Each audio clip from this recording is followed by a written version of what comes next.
Hi, welcome to Hamilton and Hazen, Behind the Mic.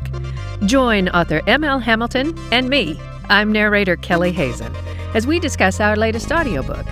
Born from more than a decade of award-winning collaboration and almost 100 audiobooks we've produced together, listen to the ins, the outs, the ups, and the downs, the inside track you love to follow, Behind the Mic. Hey! Welcome to Behind the Mic, number 31. Good afternoon, Kelley. Howdy. So How are you? good. Excellent. Today we're going to be talking about, we're going to combine two of our World of Samar novels, the Fugitive of Eldon and the Renegade of Eldon. Let's flip those. The Renegade of Eldon came first. Fugitive will be out June 1st. And you have finished recording it, and I am in the process of listening to it. And so these are the last of the novels that had been written years ago, published years ago, and then we've been catching up on the audiobook side of things. So you had one question you wanted to bring up, and then, or one thought you wanted to bring up, and then I had some questions for you. So do you want to launch into your um I'm a bobblehead. I just think this is so interesting because this is such a big deal to me that we finished the series. And it's interesting because it seems like just another day at the office to you. And this is, I mean, but you often, you don't look back. I mean, you don't seem to be someone that looks back or that, I mean, I was thinking about when we finished Scion Sawyer and there was no sentimentality or nostalgia, or I don't know if it's inside and we're just not seeing it or what it is, but, because I wear my heart on my sleeve, right? I mean, that's just kind of is. It's taken us 6 years to yeah, record these 11 books that, it's over 224 hours of audio. crazy. You know, the 11 books, and those are the original 11 books, right? They in the series I keep saying the we will then begin World of Samar in the modern era, as Right. they say. But I just it's like just so huge to me. What is that? What's up with you? Um, I don't know. I mean, yeah, I have sentimentality towards things, but I'm always thinking about where we're going into the future. So I tend to just keep moving, you know? It's And yet you decided to go in and unearth another one of these books, yeah. which is sort of counterintuitive to what you just said, looking to the future. Well, no, I think what was driving me crazy about it is that there's all these half-finished books, and that makes me nuts. Okay, now that I It's a little completely touch. get. That I completely get. The little touch of OCD, I think, is that I see all of these books that I had planned to do that have covers that are ready to go and that I just walked away from, and that just doesn't sit well with me. Uh, Okay, so, that I totally get. You don't have to say another word. Um, so this, I think I've made it abundantly clear that I think this series is just incredible. And I think that largely has to do, and I've said this a million times, that largely has to do with the fact that, um, in terms of reading fantasy, that was never really my thing. I mean, I'm totally down with Game of Thrones and Star Wars and stuff like that. I mean, I saw the original Star Wars 17 times. yeah, When it was released, not in my life when I was, when it first came out. And this just grabbed me. It completely. I remember thinking that the first book, it was a little hard to get into, but that I think that was more about me than the book. And just because of that, not really having that ear, yeah, that ear. yeah, I mean, Shakespeare's like, I always think of Shakespeare like that. When you yeah, sit down to watch a piece of Shakespeare, you have to wait until it Yeah. sinks in, sort of the cadence and the words, the language sinks into your Yeah. head. You have And to I you have to feel, live with it a little bit. yeah, and think that the same is true with fantasy. So, that being said, the last, what would we say? Definitely the last two, maybe the last three books, you and I both went, these sound different. Yeah. You and I both, you first, well, I heard it when I was reading it, and then you brought it up because I didn't think it was my place. And it's been interesting because in this final book, you looked at, and this is, I'm not telling you anything you don't know. I'm kind of mentioning this for the listeners. Um, you decided to go back and re-edit Yeah. or just take a look at the Yeah. last two. Right. But as I was recording Fugitive, so all this time in the last three books, this has kind of been rolling around in my head. This is so interesting that these feel so different. And I don't know if you, and so you'll have to tell me. I finally figured out what it is. It's your writing now that you do now, the stuff I'm familiar with now, the new books that you write that we record is very mature. Hmm. And I think this is just you writing at a time with less experience and Yeah. with less maturity and with less life experience as opposed to writing experience. And I mean, things like a sentence, like you would have stopped. I remember reading this sentence, and I actually only took enough air in to go, and I had to do a punch and go back in with more air because you added all these words at the end of it that weren't necessary. They weren't inappropriate. Yeah. 'Cause it's not overwriting. I don't want to say, I would never use that word, but they just weren't needed. Yeah. And now, I mean, you got the point across, like 6 words ago. And it was really interesting when that hit me because your writing is so elegant. And it's so, what did I write down? Where is it? I mean, I made notes about this when it hit me. Your writing is so elegant and it's so concise and it's so to the point and leaves room. It gives the reader air to breathe, room to breathe. And these books are just a little, which is funny because they're shorter. Yeah. But anyway, what do you think about that? Um, well, I think, and you can speak to this probably from your work as, an actress and your work as, a narrator. I think as anything that you do and you do more, you hone that talent. We talk about the honing the talent. We talk about the uh craft, right? And craft to me implies repetition. Sorry. What happened? Jesse, Oh, I didn't hear anything. That's funny. stop. What's she doing? It's I've got three dogs here and they're all losing their minds. Anyway, we talk about the craft of anything and we talk about that repetition and that gaining skill. And it's the not glamorous part of any sort of artistic endeavor, as a musician, anything that you do that requires a level of skill. You get better as you hone it. You learn new things. And with the writing part of it, some of the things that have, I think, honed um, my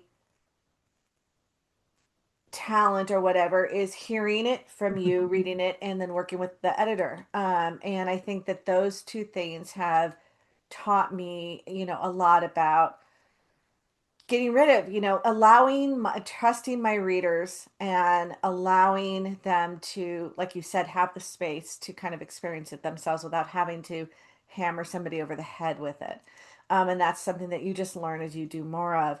With these three, the last three books that I felt like I wanted to edit to tighten up, those were written during a time, the majority of them were written during a time in my life when things were very chaotic. And it was during when I was going through my divorce. And that's how long they sat without being touched. And I think at that place, my mind was a little bit less focused and a little bit less um, linear.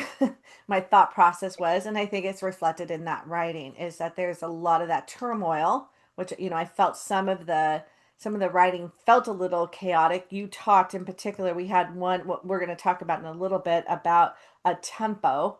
Mm. Um, and I think that that was probably reflected in it. And as much as you edit and as much as you mold, some of that still, I think, kind of seeps in.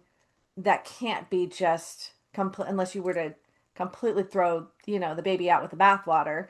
Um, doesn't always necessarily get out. And I think that's just the process. It's the process, it's the growth, it's where you are in your headspace, and I'm sure you could speak to that, from your experience. There has to be times where you have given a performance where you felt like you were firing on all cylinders, and then there has to be times where maybe you were distracted by something else that you maybe feel like it was a little less crisp, or you know what I mean? I don't know what the words for that would be, but Oh, you hit it pretty good. It's just the thing about, I mean, that's normally theater, yeah, right? I mean, I would imagine I never did a recurring role on camera. So I like where you actually did, and even if you did a recurring role on camera, well, no, that's kind of like writing because you would play the character, right? And then go away and have time to think about it and then come back. But in theater, you get to play that exact same, right? It's the exact same words, right, it's the right, exact same event. And the challenge more there is to keep it realistically fresh, yeah, and as opposed to when you're playing the character on camera in just in a different situation, then it's finding that truth of that yeah, who you are as that individual as opposed to yourself. Yeah, it's interesting stuff. And it's interesting that you say that thing about skill. I've started playing the piano again. I played piano when I was a kid, 9 years, and I hated every single second of it. And I think my mom had always wanted piano lessons, so she made me take piano lessons. And I never practiced. And and the two things about that now is that I just got curious and wanted to play the piano again. I'm not sure why. I think it's because we've been going to the symphony a lot and I've just been surrounded by this live music and this, and because I'm not trying to be a musician. I'm not trying to right, emulate the right, players. I just am interested in making music, right? And but one of the realizations I've had is that, well, there's two. The first one is how we are so not, it's almost like every day we get up, we're not the same person we were when we went to mhm, bed. And we know that technically, scientifically, all those things, but just I'm not the same person playing the piano now that I was then, yes, and with all and it's so interesting because the piano playing that I did as a kid, the gift of that was that it made me a really skilled singer. I did a lot of choir work and I could read music. I could sight read music. I had all of that relative understanding that I'd gained from being exposed to the piano. But now I have all this life experience yeah, and all that experience from the singing that I never had when I was a kid when I first sat down at the piano. So that's the first realization, is just how we're always changing, right? right, And then the second thing is no one, when you do instrumental music like that, it's always practice, practice, practice, right? It's like what you were talking about. Um And no one ever was able to explain practicing to me. It was, or all they chose to explain it was, you will practice the piece and then you will be able to play it. Yeah. And and I didn't care whether I could play the piece or not, right? But so I didn't practice. And the thing that they never told me that I didn't learn until I was teaching fitness is that your body will remember it. Yeah. Your Exactly. fingers will remember it, and you won't even have to think about it. Yeah. You'll and your nerves Yeah. will remember it, just the neurological understanding. And so again, I can bring that to it now, but I just wonder if someone had been able to explain to me then what the purpose of practice was in all of its variations, the impact, that if maybe I wouldn't have been a better student or, you know, gotten even more out of it. I don't know. It's kind of interesting, I think. It's the conundrum, teaching and learning, that, I think of with when teaching school, trying to tell them that, yeah, this may not be the most exciting thing that we're doing here, but there's a means to an end. And we're doing this so that we can do something more interesting or engaging. And, when you're young, that doesn't land in the same way it does. I think about things. I was joking with one of my Mhm. daughters-in-law about how all of a sudden I've reached the age where I find birds fascinating, and I Me find too. Me too. history fascinating. And I said, what, and plants, I'm so like, I want to know what the names of all the plants are and everything. And I couldn't have cared less when I was younger. And as far as history went, to me, it was just a bunch of wars and dates, and who cared about that, and so I think that we learn to love learning just by, getting Well, that's older. interesting. And That's interesting. Yeah. I yeah, just, I mean, I think I find my interests are so vast now, yeah, you know, and I find myself thinking about, oh my God, there really are other ways I could have spent my life. yeah, At whatever age I was that I decided to go to graduate school and go to acting school and all that stuff.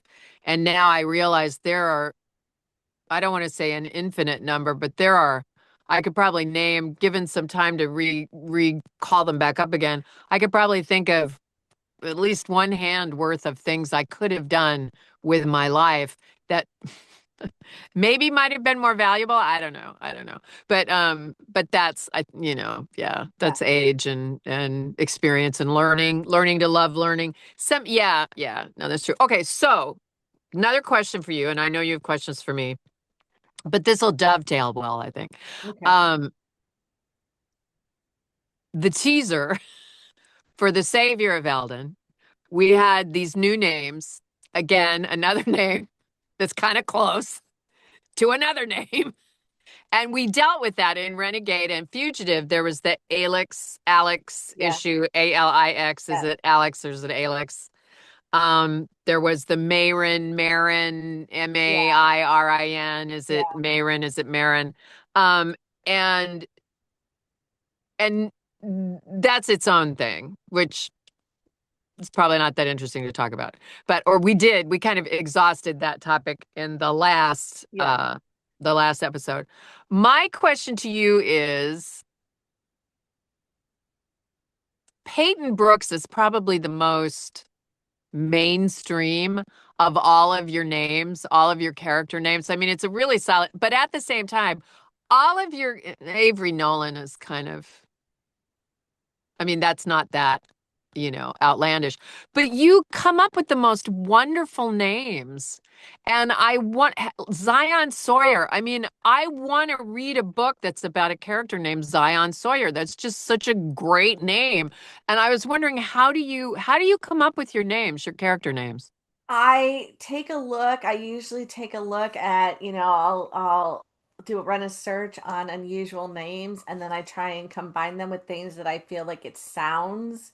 I really love the sound of names. I think that It's they not like stripper names or anything. no, The no. street you grew up on with your pet's Yeah, name no, or it's something. I not like don't that. know. But I really like the sounds of names, and it's always been something that just, I like names. I've always liked a name where there can be an intimate name to me. People call it a nickname, but to me it's more of an intimate name that is just from people that are very close to you. So I always like having that ability to have an intimate name come out of something. And I like the musicality So you of the mean like way. Alana and her family calls her Allie. Yes, exactly. That name that we reserve, that isn't, I mean, some people do go by their shortened version of the name, but even in their professional lives. But I've always liked that ability, and I like initials. I've always wanted to be called by initials. I have a really, name where you could be called by your initials. Yeah. yeah. Yeah. I don't have a name like that, but yeah, I always thought that would be cool. I Anyway, go like ahead. I like the musicality of names, and I do like for my some of my female characters have very traditional female names. Alana is a very traditional female name. But I like that with Peyton, with Zion, where the name could go either way. It's not necessarily, a traditional female name. And So then your fantasy names? What about your fantasy names? well, I will tell you, the fantasy names originally started, and this dates me. This very much dates me. Would go through my parents had the yellow pages, and I'd go through the phone book, and I'd look up last names that were interesting that I thought had a musicality to them that I liked the way that they say, or place names. Um, I think you pronounce it Farad. There's a place on the way up to Tahoe that is fair. There's a stop. There's just a place there, and I thought that name I really thought was an interesting name, so I wrote it down, and it just so that was how I originally found my names was going through the phone book and finding just people's interesting last names that I thought would make good first names. And it was easy at first because nobody in the world of Samar had a last name until Tyler came around. And now it's a little bit harder. Now I have to be a little bit more creative in finding my names because now I've got to bring into a family name. And this next book, they're gonna be, I think, is in the um, epilogue. Is it the epilogue of Fugitive? You're going to get into more. I'm reading a fantasy book right now where all of the people are named after trees. And I thought that was interesting. So I thought some more natural kind of sounding names would be fun to kind of move into this new, as you called it, The World of modern Samar era. 2.0. And That's good too. yeah, so I think that's where we're going with the names. Um, I thought that it was funny because and then I'm gonna say this and then I'm gonna hit it over to you. Um because we did Renegade and Fugitive together because we chose to do Renegade and Fugitive together as sort of a big, you know, the big exit from World of Samar 1.0. Yeah. um uh It is quite a series, and it hangs together, it threads together from book one all the way through book six, Sanctuary. And then seven, eight, nine, 10, and 11 sort of they're almost like tributaries, Yes. you know, Yeah. and they start to go off from there, and there's still a connection, but it's almost like and I think all the books are terrific standalones. I mean, you don't need the whole. You're incredibly good at that, I think. Peyton Brooks is the same way. There's not a single one of those novels that actually requires you wouldn't know something if you hadn't read the earlier books. Um, but it's almost like you start on book seven, you start to go away, from what had been the main core through the first half of the Yeah. series. Yeah. And you just brought it back around so beautifully to the end of Fugitive. I mean, I think it's great that you have decided to write the savior of Eldon and to sort of explore where Eldon could be and Samar could be now in this new phase of you and the world and all this stuff. But if it stopped right there, it was amazing. I mean, because as I was reading 7, 8, 9, 10, 11, I was thinking, wow, we're going away from this. And yeah, okay, there's a mention of Talar, and okay, yeah, there's a mention of Eldon and the Elderlands and stuff like that. I mean, we would weave in and out, you know, but the way you just brought the whole thing, and I did not see it coming, and I sort of pride myself on like, oh yes, I saw that. I knew that was going to. I did not see bringing this thing all the way around, and I don't want to. It's so fresh and it's so wonderful and it's so empowering and it's so all of which are reasons I can't tell you or I would spoil it for anybody that might, and I don't want to do that. Um it just it's really, it reconfirms what I've said from the beginning, that with just, my hand to God, with just the slightest awareness found out about this series, we are going to retire on the success of this thing. I'm telling you, it is so good. So, enough. Now, you Well, I go. appreciate that. Yeah. So It's this, it's just, go ahead. no, you. All you. So this came up. We had talked about. Um, I, I can't remember whether we touched on it, but this goes back to Fallen Vale, which is one of the Peyton Brooks Mhm. novellas in the early cases. And you had talked about, so as an author, um, often I imagine or I see an actor in a show and I think, oh, that one could play this character, if I were to ever, be fortunate enough to have it made into a TV series or something. And so I'm very familiar with doing that. I've seen other writers like post who they think could play, like a game. Like, who do you think could play this character? Who do you think could play that? Mhm.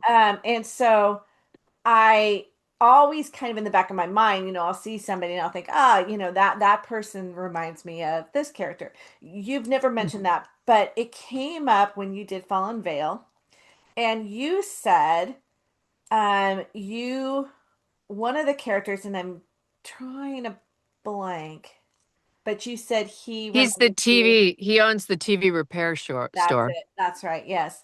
or the And pawn shop, he whichever. Yeah, the reminded me TV. when you did, so when you were reading his character, you channeled or you brought forth your Steve Buscemi. And but the funny thing was is that was kind of a throwaway that we talked about kind of as a just a brief thing in Fallen Vale. We didn't really go into it very much. But then you said that in Renegade, and Mhm. again, if I've gotten any of this wrong, I'm going No, off you're the right top on. of my You're head. right on it. But in You're right on it. Renegade, you started imagining the characters as actors, and you said you'd never really done that before, with the exception of the Fallen Veil um, thing. So talk about that, because I thought that was a really fascinating. Um, Mhm. I mean, to me, as not a narrator, I could see myself thinking of actors to play those characters because it would be a way to kind of hook, myself into the character, but that's not been your method of doing this. So talk about like what was different with this one, and why hasn't that been something? So the two tiered question here. So what was different with Renegade, and then why is that something that you haven't done before? Do you think? Um, well, it's because my ego, my ego is so big. I mean, I just always see myself playing everything. I could play anything. No, I don't know. I can't tell you why something doesn't happen. Right? I don't know why.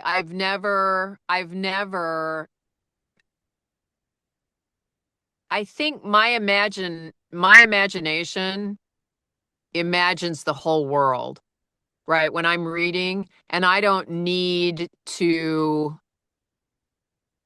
my imagination will handle it, right? I don't need to plug another actor in to be that character. Steve Buscemi, just the way you described that guy, you described Steve Buscemi. I had no choice. And it's interesting because I didn't try to sound like Steve Buscemi. I just heard him in my head, and then he came out of me the way that Steve Buscemi would talk if he lived inside me, and that was funny. But for some reason, with Renegade, and I don't know, I was looking at the, because I read the book before I record the book. And sometimes I have ideas about, what the character should sound like, or even just vocal qualities. And if I don't write them down, I might not hear it the same way when I go back to record it. And so sometimes I write it down and sometimes I don't. But, and this was always the way it was when I was an actor. And I finally learned when I was an actor, I'm still an actor, but when I was doing on camera work, and in particular commercials and stuff like that, I just, normally you would walk in the room and you had your 5 minutes or whatever to audition. And normally they would let you go through a rehearsal and then they would turn the camera on. And I would always just tell them, roll now. Yeah. Because my first take was always the best one because I didn't have time to think about it. I Yeah. just, and and that's when I'm reading it, I'm sure what I'm coming up with in my imagination when, because I'm in it, I'm in the story, I'm just rolling along, and that's what my imagination has blossomed for me. But for some reason in Renegade, and I don't know. I mean, one of the first ones was Alex. And I don't know, we've been watching, we're revisiting, restreaming, re-binging ER, Oh, okay. that old TV show. And 15 seasons, if you can believe that. And I'm really impressed right now with this wonderful, and I don't remember what the actress's name is, but the character's name is Jeannie Boulet. She's the young African American woman who gets AIDS. Her husband gives her AIDS, and then she winds up with hepatitis C and all this stuff. Wonderful actress. I'm actually kind of embarrassed. I can't remember what her name is, but Alex is Jeannie Boulet. Okay. And it just kind of snowballed from there. The magistrate Yeah. in who sort of saves Alex Yeah. from the school. He was this on Endeavor. It's a PBS masterpiece mystery. The show is called Endeavor, and there's a precinct captain, and he's another odd little character, and the magistrate was based on, and it was, while I was reading, that was who I saw and heard. Interesting. Yeah, it was just so weird. There's, Elyon is John Gielgud. He's John Gielgud from, all of the fantasy stuff that John Gielgud dubbed. And Hames, which was one of my favorite characters from Renegade, uh, Zaren's father-in-law, is I had been rewatching um Sherlock on PBS. Oh, And the Benedict Cumberbatch one, yeah. Yeah. and I love those. the guy that plays his brother, Mycroft Holmes, Yes. Yes. that was Hames again. Incredible actor whose name I'm so embarrassed that I don't know. But yeah, and it for What some a broad reason, range of places that you took from too. Yeah. Yeah. I mean, and I have no idea. I have no idea. I have a thought about, I'm sorry, my phone keeps lacking and my notes are here. Um, yeah, that's all the interesting ones. What do you think prompted it this time? What was it that I no couldn't tell idea? you. Hmm. I couldn't tell you. And did Just, you do that with Fugitive? um, no, Fugitive was, so a lot of those characters came back, in Right. Fugitive. And the basic challenge that I have with every book is how do I make a soundscape where the characters are sufficiently different that they will be recognizable to the listener when they're in a group environment, because Hmm. you can fudge a little bit when somebody's not in the scene, and if they sound a little bit like somebody else, and if they never grace the same page at the same time, it doesn't matter. But the World of Samar books are so dense, they're so dense. These intertwine, and the casts are so huge that it's very technical to begin with, and that's where we get into the accents, and then Yeah. there's not a lot to work with when all you have is the sound. Yeah. I mean, you have pitch, you have rate, and you have volumes, one of them, but that's tough on mic, right? Because you have Yeah. to be really careful not to, you can't be super loud and you can't be super quiet. It's all gotta be Yeah. raised. I mean, there are specifications that our volume has to be in this space, in order for the book to be published. And so there's only so much you can do. And if what I learned from Samar, I almost wish I could have read the whole series and plotted it out, because I had some ideas early on and some stuff, and we had different towns, with different accents, and that kind of worked, and it kind of didn't work, and then sometimes it worked, and then, and then you'd forget because we wouldn't be back to, we'd be at Denortasol in book 3, and then we weren't back until Yeah. book 8 or something, Yeah. and it'd be like, what did I do? So I just, if I had it to do over again in the best possible of all worlds, I would have gritted it out better, Yeah. so that and yeah, I would have done that. But I think, but at the end of the day, I think it's pretty successful. And the whole thing is just, you gotta, and also being a woman, I mean, I'm lucky I have a lower register voice Yeah. as a woman, but I can't get myself in the basement Yeah. on too many voices. It's hard. It's Yeah. just hard. It's Yeah. vocally taxing, and it's also just, you know. It's interesting. But there, I have a, so I want to come back to this because I have a ancillary question. But I'm listening to my son told me to listen to Project Hail Mary, and the Oh, audiobook. And mm, the narrator is very good, and he is his skill set in comedic timing is really, because the book is funny, and his comedic timing is exceptional. But where he loses me a bit, and like I said, it's a delightful listen, so I would recommend it highly. But where he loses me is when he hits the female characters, because that to me seems like it's a even hard. You talk about dropping in the lower register, but for a man who has he has a fairly deep male voice, to come up into that higher register, it just doesn't work, and it's a shame, because he's extremely talented. Like I said, I would recommend anybody to listen to it, because it's a very delightful, funny book, and he's very good. But it's that that coming up seems even more difficult than for when you drop low. There are times, I will be honest with you, there are times where I'm listening to you and I'm so caught up in the story.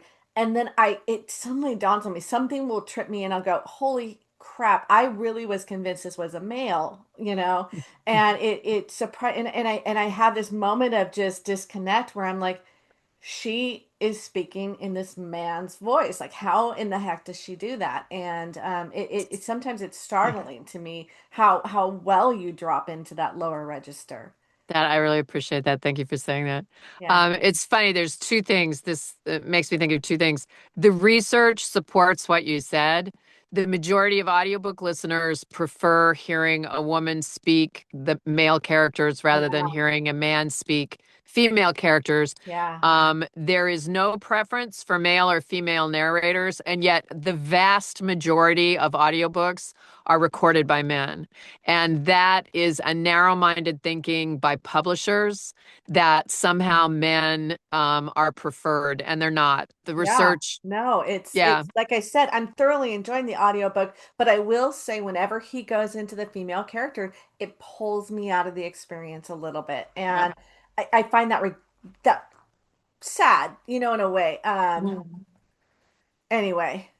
It's Um, I got a funny story for you. okay. My husband, Bruce Carver, who wrote the soundscapes, all the soundscapes for the World of Samar, and is the engineer and producer on all our audiobooks. He was playing a show at La Mirada here in California. He was playing Mean Girls, and he was talking with another musician, and they were talking, and they had some dinner, and they were talking about their wives and what their wives do. And he said, my wife's an audiobook narrator, and we produce audiobooks and all this stuff. And this guy, oh yeah, my wife, she does voiceover. She does primarily video games, and apparently, and I laughed and said, "Oh, well, that means she talks a lot less than I do, makes a lot more money." And it came out that she goes to I guess one of the characters, or maybe she only does one character. I don't know. I haven't examined it, but she goes to the cons, like Comic Cons, and she has Oh a yeah, yeah, following, yeah. and stuff like that. So clearly she's Oh, successful and all this yeah. stuff.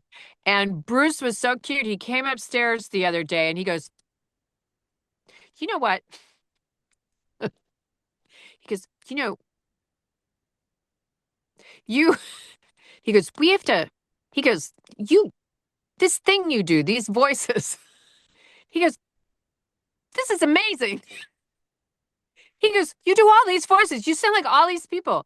He goes, "Why hasn't somebody found you? Why aren't you doing video games? They wouldn't need to hire anybody else. They could just hire you.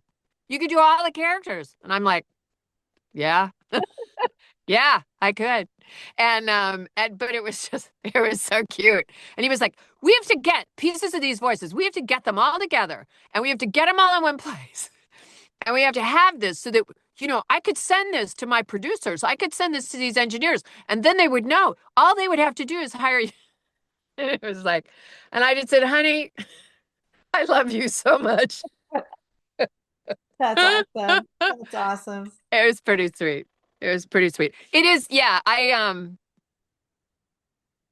really love what I do, and I do think I have a certain dexterity that and a lot of it is born of confidence and an ear for dialects, and I just really enjoy it, So and I'm not afraid. yeah, yeah, yeah.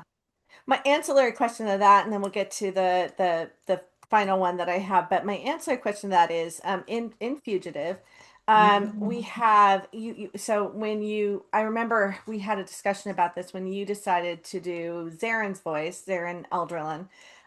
You said you were going to pull some of Taller's voice in to create his voice. You felt that that was the right choice, and then Zarin, in Fugitive, is now a father and he has three daughters.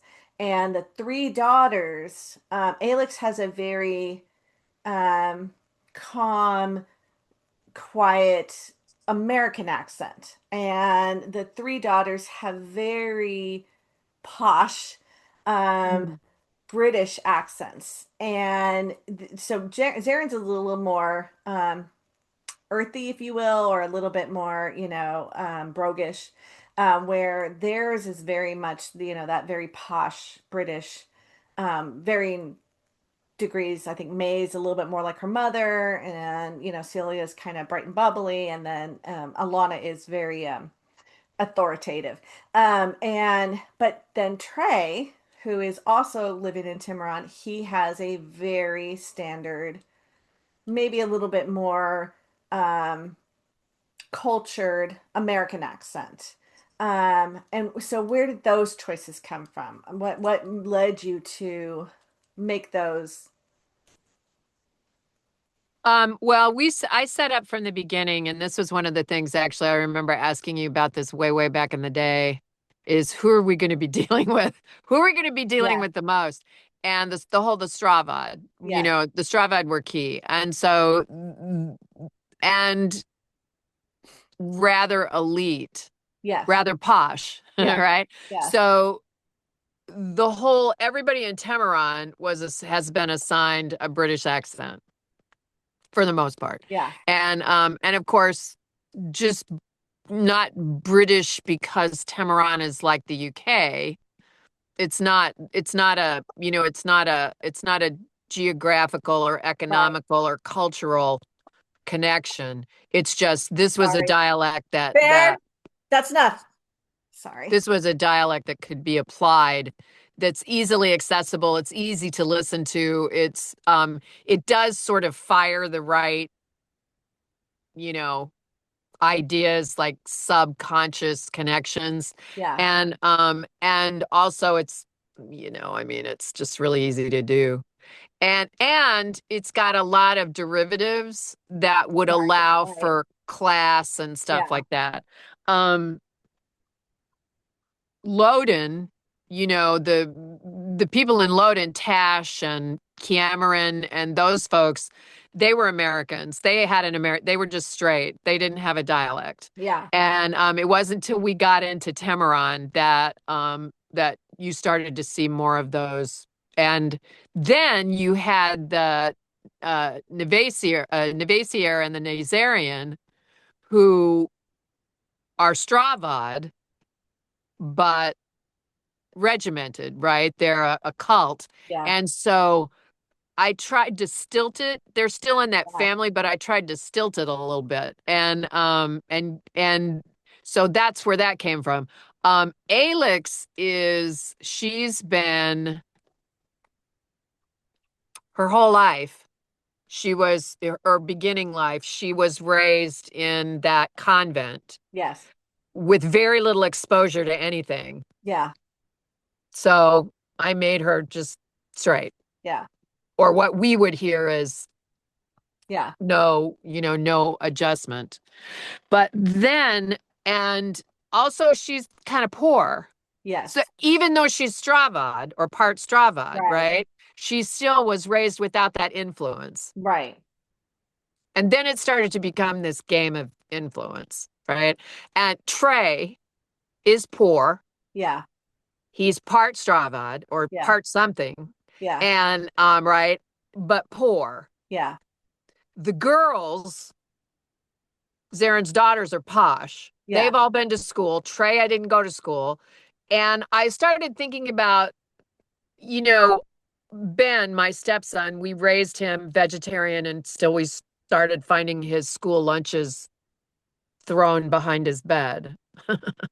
The influence, you have influence from your parents, but around 5 or whenever, when you wind up in school, yeah, and for the rest of your life, your yeah, influence is outside of your home right, environment. right, So, and the girls are posh. They're royalty, they're elite, you know, so they had Alix, who was base, just yeah, baseline, no. And you have Zaren, who's this magical, the whole Talar, Eldon, you know, and the way Zaren came up, influenced by Talar and those people, yeah, right? yeah, And by that lineage, by that history. So we let him go that way. And he sounds a lot more like Talar as we He does. Yeah. go through Fugitive. Yeah. It just starts grinding in there. Yeah. So that's kind of how the girls came up the way they did. And it also, and then they were just easy because you made Alana an imp, Yeah. a sprite, Yeah. right? So she has almost an otherworldly voice. Yeah. And then May is shy, wants to stay in the kitchen. And then Celia, so if you've got Sprite and you've got Shy, then you've got that middle ground you can fill with Celia. And then just in terms of pitch, and then you gave her the qualities that give her her bubbly and her Yeah. Yeah. quicker rate. And she was easy to do. Yeah. But and then the other part of it is that anytime you're doing a series, you want to take, and Samar didn't fit this bill, you want to take the character that you're gonna be voicing the most and try to at least this is how I saw it. There's no book, you know, as close to me as possible. Yeah. That's Peyton Yeah. Yeah. Yeah. and Zion. I also noticed as I'm listening through Fugitive where Alana was very strident. At first I noticed as the experiences are kind of hammering Alana and forcing her to view the world as bigger and more dangerous than what she thought it was when she's shadowing Daddy. Her tone is becoming more measured. And I can feel that. I can feel that transition as she's growing up, as she's, Good, because I learning think what. that's important. Yeah, I think that's what you wrote, and I think it's essential that that's reflected in the character's yeah, development. yeah. You can hear it. Um, You're gonna really like the end of it. Good. So our I last thing that we were going to talk about was The listeners should know that you haven't heard the end of the book yet. You're only through chapter 7, and yes, it's been recorded, but it yeah, isn't on its way out the door yet. yeah. So we wanted to put these two together because they just They dovetailed they so they perfectly. dovetails. Yeah, they do. They do. Yeah. So going back to Renegade, we had a scene, and I think it touches a little bit on what we had talked about at the opening of this behind the mic. There is a scene, and I'm reluctant to give too much away, but one of the characters, Talmar, who is a reverend of the faith that Alex was raised in, has to make a choice. He has to make a choice between Alex and Zarin, who he more so Zarin finds to be um, savage and wild and frightening, and some of his own brethren that they come across, and he has to choose between the two of them, and it's not an easy choice. And it's a pretty horrific scene that happens. Again, I'm deliberately not going into it because I want our listeners to hear this book. But you mentioned that I said that scene was when I listened to it, it was very tense and very um it's sort of when it goes south so fast, so rapidly. And the tenor changes so dramatically from one moment to the next because Zarin and company are welcomed in, everything's fine, and then everything just goes to hell very rapidly. And Talmar is forced to make this decision with, very much on the spur of the moment. I mean, it is like I either do this or I don't, and it has to happen now.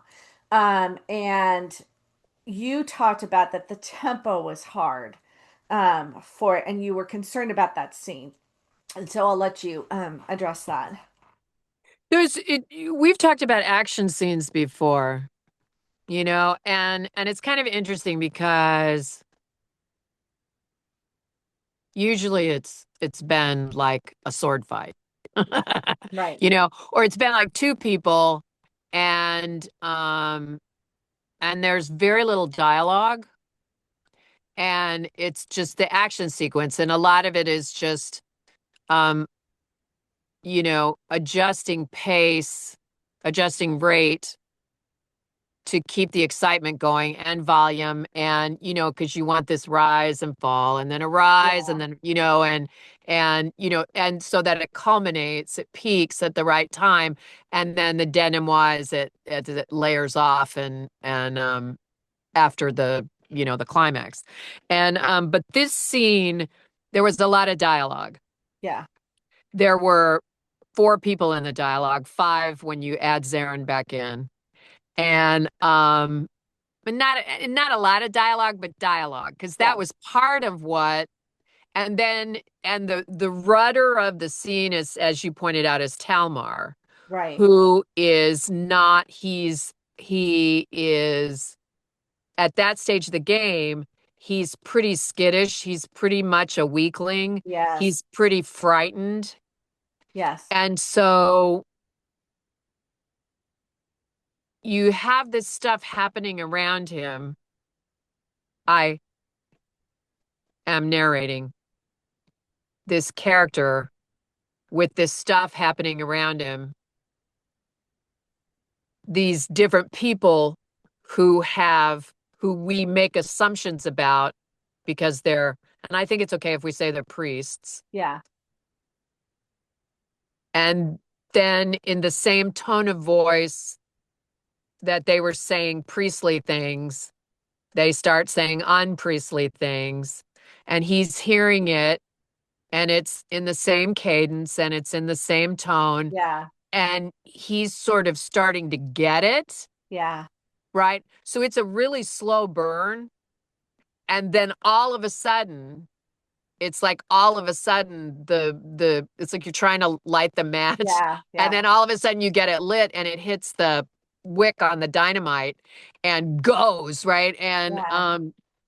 so and those priests had not they had not been vocally established very long in the story.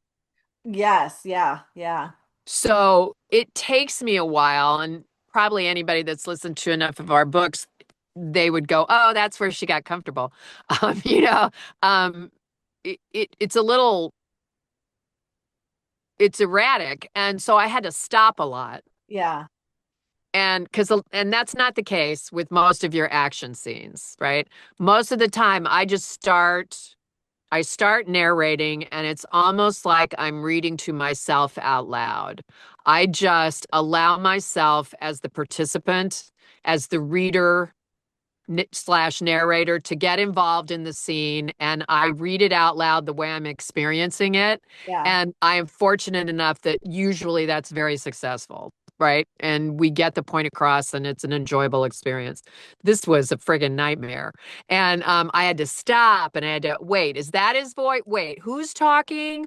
Oh, that's right. That's him. Wait, let me check. Right, that's him. Okay, Yeah. so that's that voice. So it was all cut up.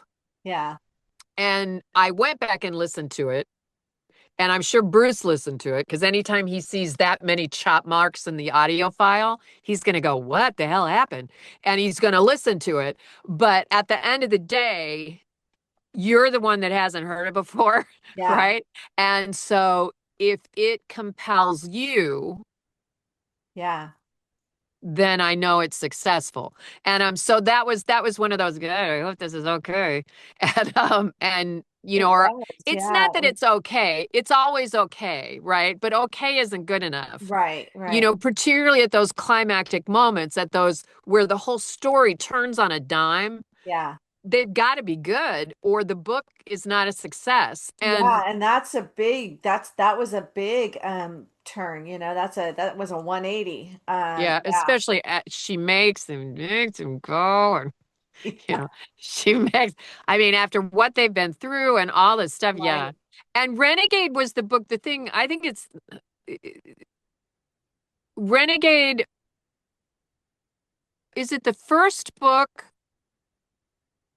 where I came back to you and I said, "I don't think this is supported enough. Yeah. This needs more information. Yeah. As a Yeah. reader, this is coming out of nowhere for Yeah. me." Yeah. and and you trusted me enough to actually go back and Yeah, and we fixed some. yeah, and it was that stuff that was the Yeah. lead up to that scene Yeah, that it was. It really was. Yeah, it was. And some of the stuff had to be we had to go back and add it in the very beginning of the book. you did Um, that so deftly. I couldn't but believe it was like a couple of sentences like, okay, that took yeah, care of it it. was well, I Yeah, mean that there was hours of mulling it over to try and figure out the best way to approach it. it was a But good, yeah, it was it was all it definitely took. It was all it took. was Was that definitely a group effort. I mean, throughout that whole thing because yeah, it too was little. It's a and I little tiny thing. but I think it made a huge difference in the quality of the listen in the buy-in from our listeners from to